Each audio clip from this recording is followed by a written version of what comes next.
Children, आज हम एक स्टोरी लिखना सीखेंगे, कहानी लेखन, जो आपका 5 मार्क्स का क्वेश्चन बोर्ड में आता है। 50 नंबर पे क्वेश्चन होता है, जिसमें पूछा जाता है कि रूपरेखा के आधार पर कहानी लिखकर शीर्षक एवं बोध लिखिए। ठीक है, ये आपका हेडिंग रहता है। फिर ऐसे इस तरह से पॉइंट आते हैं।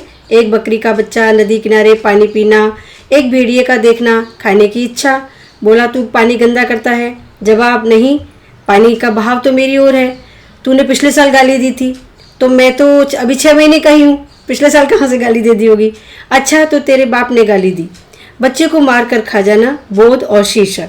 ठीक है, इस तरह से आपके पॉइंट्स आते हैं। तो हम अभी स्टोरी लिखना स्टार्ट करते हैं। यहाँ पे शीर्षक सबसे पहले लिख रहे हैं हम लोग, भेड़िया या मेमना, या भेड़िया और बकरी का बच्चा भी लिख सकते हैं आप यहाँ पे। फिर यहाँ पे स्टोरी स्टार्ट, फर्स्ट पैराग्राफ है कि एक बार एक भेड़िया किसी पहाड़ी नदी में एक ऊंचे स्थान पर पानी पी रहा था। अचानक उसकी नज़र एक मेमने पर पड़ी, या बकरी के बच्चे पर पड़ी, जो पानी पी रहा था। भेड़िया मेमने को देखकर बहुत खुश हुआ और सोचने लगा कि बहुत दिनों से मैंने किसी मेमने का मांस नहीं खाया। यह तो छोटी उम्र का है और इसका मांस भी मुलायम होगा, कितना अच्छा होता जो मैं इसे खा पाता।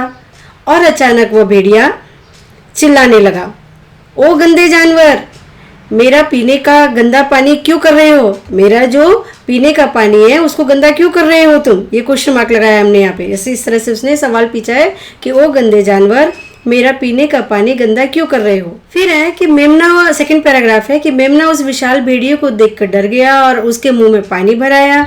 मेमना डर से कांपने लगा। भेड़िया उससे कुछ गज के फासले पर ही था, फिर भी उसने हिम्मत बटोरी और बोला, नदी का पानी नीचे की ओर मेरी ओर बह रहा है, तो ऊपर से बहकर नीचे आते हुए पानी को भला मैं कैसे गंदा कर सकता हूँ? पानी को मैं कैसे गंदा कर सकता हूँ? पानी तो ऊपर से नीचे आ रहा है ना। फिर वो बोलता है कि खैर, यह बात कि पिछले साल कोई बात नहीं, मतलब तुमने अगर पानी ऐसा हो रहा है तो कोई बात नहीं, पर पिछले साल तुमने मुझे गाली क्यों दी थी? और भेड़िया गुस्से से बोला।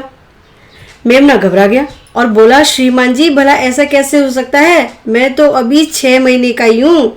कितने का है वो? 6 महीने का सिर्फ। भेड़िए ने सोचा मौका अच्छा है, तो कहने लगा कि ठीक है, परंतु तुम्हारे पिता ने एक दिन मुझे गाली दी थी, इसलिए मैं तुम्हें नहीं छोड़ूंगा। और भेड़िया मेमने पर टूट पड़ा। मेमने के टुकड़े टुकड़े कर उसे खा गया, टुकड़े टुकड़े करके उसके खा जाता है।